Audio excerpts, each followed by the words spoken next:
Is this correct? Yeah, she's lying face down in her own blood. I am scared to open the door. You realize that the person that you were hired to kill was not the person that you actually killed. I did hear this.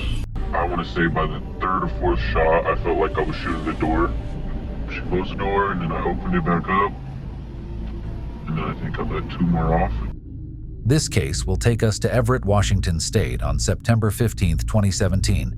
Amanda Canales had a pressing annual meeting in New York, leaving her in need of someone she could trust to look after her children. Her younger sister, 24-year-old Alisha Canales, was more than happy to step in. Known for her outgoing nature and deep devotion to her family, Alisha eagerly accepted the responsibility of babysitting for the week. Newly married to her high school sweetheart, Alisha was thriving in her role as a wife and aunt. She cherished every moment spent with her niece and nephew, seeing it as an opportunity to bond and create lasting memories. But what seemed like a routine favor would soon turn into a nightmare no one could have predicted. 5 days into babysitting, around 1:53 a.m., 2 911 calls were made. The first caller, a female, reported hearing a few gunshots and seeing a woman lying in a pool of blood. The second caller confirmed hearing multiple gunshots as well. 911, what is location of the emergency? Everett, Washington. I heard two pops and it woke me up. She is lying in her own blood. What's her name? Alisha McGuire. 911, what is emergency? I don't know what happened, but there were actually gunshots. Did you see anything, or? Yes. I saw them running down the driveway. Officers were dispatched to the scene and found the female caller outside. She identified herself as the nanny and informed the officers that a woman had been shot behind the front door. The victim was Amanda's younger sister, Alisha. Homicide investigators soon arrived and discovered a bullet casing on a car in the driveway near the front door. They also noted several bullet strikes and defects on the doorframe. Inside the house, investigators found Alisha had been shot multiple times. Despite the violent scene, nothing appeared to be out of place, ruling out robbery as a motive. The nanny recounted that she was upstairs when she heard several gunshots and screaming. Rushing downstairs, she found Alisha on the ground, unresponsive and surrounded by blood. She immediately called 911. Investigators would question the nanny about Alisha and her husband, considering the possibility that he might have had a reason for Alisha's death. However, the nanny would tell detectives that Alisha was happy and had recently returned from a joyful dinner with her husband. The nanny would mention how Alisha's older sister, Amanda, had problems with her estranged husband, Kevin. Kevin was the father of Amanda's children, the same kids Alisha was babysitting that night with the nanny. When detectives searched for Kevin Lewis in the database, they discovered numerous 911 calls made by Amanda the month before the fatal night. Amanda and her ex, Kevin, had over 15 domestic violence calls, with Kevin often being abusive towards Amanda. The detective found an address for Kevin on the other side of Everett and went to speak with him about his whereabouts that night. Kevin claimed he had been home all night, sleeping, and never left his house. The detectives informed him that someone had been shot in the house where his kids lived, but they did not specify who. Kevin appeared indifferent and uninterested in what the detectives were saying. On the same block where Kevin lived, several houses had security cameras. Reviewing footage obtained from these cameras, the detectives saw a car driving towards Kevin's house and then reversing into his driveway 45 minutes before the first 911 call. A few seconds later, a figure was seen leaving Kevin's house. It was too dark to identify the person, but contrary to Kevin's statement, the footage clearly showed someone arriving at and leaving his house. The figure entered the parked car and drove away. Footage from another house down the street showed the car leaving, but it was difficult to identify the type of vehicle. However, earlier footage captured the car entering the neighborhood, revealing a defect with the front right tire. Fast forwarding to 1:33 a.m., 20 minutes before Alisha was shot, the car returned and the same figure exited and walked back into Kevin's house. This was strange, as Kevin had insisted that no one had come to or left his property. The drive from Kevin's house to Amanda's house took about 15 to 20 minutes, meaning the car could have left Kevin's house, driven to Amanda's to commit the murder, and returned around the time the first 911 call was made. Investigators received a crucial tip from the shell casing found at the crime scene, which was from a 9mm firearm.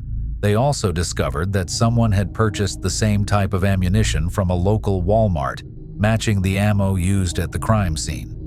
Reviewing the Walmart footage, investigators found a man purchasing several boxes of ammunition, matching the type used at the crime scene. Since the purchase was made with a card, they easily obtained the buyer's first and last name. After investigating, they determined that he had no connection to the crime that occurred that fatal night. Digging deeper into Alisha's older sister Amanda's life, detectives searched for any motive someone might have had to want her dead.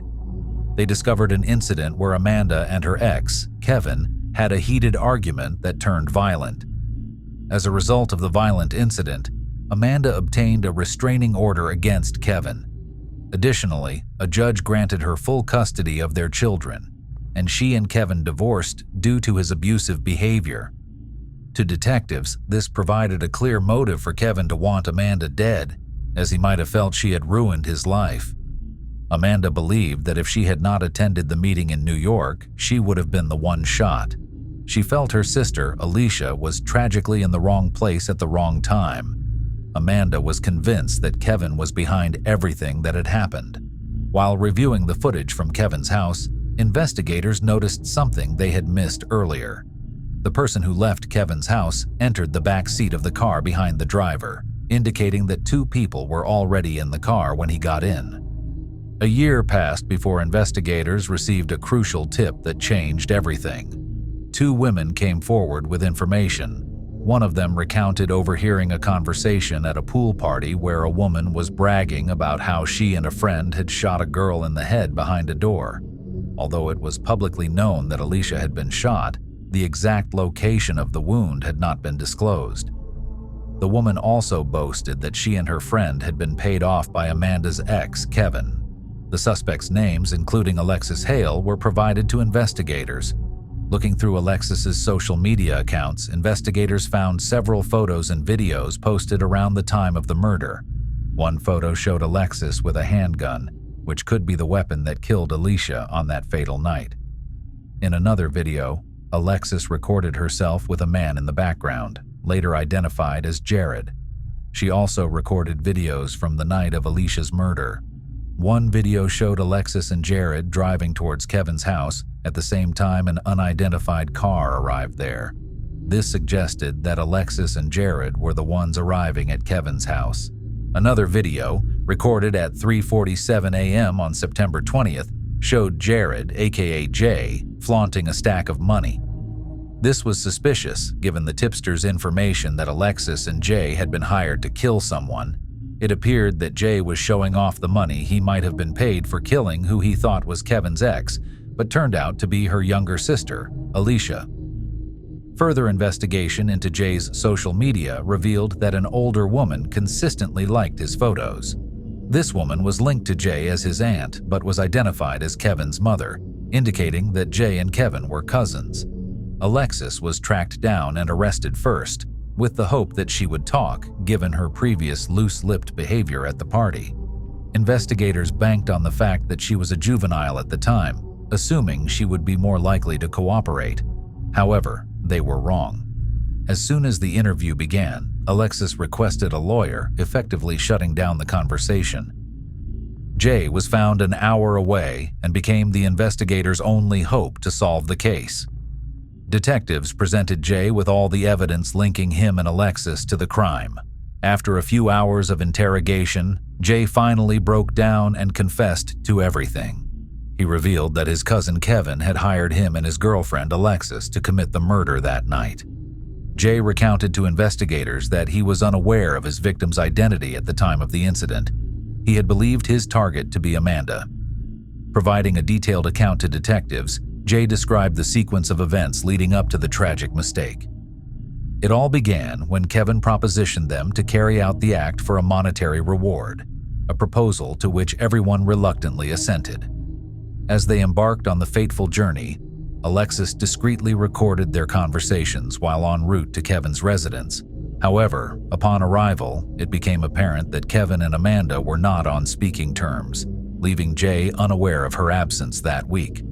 After a futile attempt to locate Amanda, Jay and Alexis accompanied Kevin back home before eventually returning to Amanda's residence. Upon their return, Alexis approached the front door while Jay remained concealed near the garage. When Alexis knocked and proceeded towards the garage, Jay emerged from hiding. Without a word exchanged, Jay discharged his weapon at the figure who answered the door, mistakenly believing it to be Amanda. Tragically, it was later revealed to be her younger sister, Alisha. Hello, my lady. You're in trouble right now, but how much is going to be up to you? And well, the money. I know about you flashed the money. I know who got you into it, but I need you to voice it to me. I mean, it seems like you got a pretty good story put together. You realize that the person that you were hired to kill. Wait, what? You realize that the person that you were hired to kill was not the person that you actually killed. I didn't realize that you were hired to kill was not home that night. Her sister was babysitting the kids. Don't cover for him. It hurts you. That's my advice. Why don't you give me his name? Because that's the honesty part I want to leave. If we both know who it is, what difference does it make? His name is Kevin. When I initially took Kevin here, it just showed me where the house was, and I turned around and I was taking him back to his home. When you, where you were standing, you see the numbers on the corner there? He knocked on the door. Yep. How far did the door get open? It wasn't very far. She peeked her head out, and as Lexi was walking towards us, her back was to the door, the woman was looking at Lexi, and then I came around the corner, and I want to say by the third or fourth shot, I felt like I was shooting the door. She closed the door, and then I opened it back up, and then I think I let two more off, and then I'm going to say she closed the door again, and just ran at that point. I ran. Jay testified against his cousin Kevin in court, leading to their convictions. In 2021, Jay and Alexis pleaded guilty to first-degree murder charges. Jay received a sentence of 31 years for his involvement, while Alexis was sentenced to 15 years for her role in the crime. 2 years later, in 2022, Kevin Lewis was found guilty of first-degree aggravated murder and conspiracy to commit murder, resulting in a life sentence behind bars.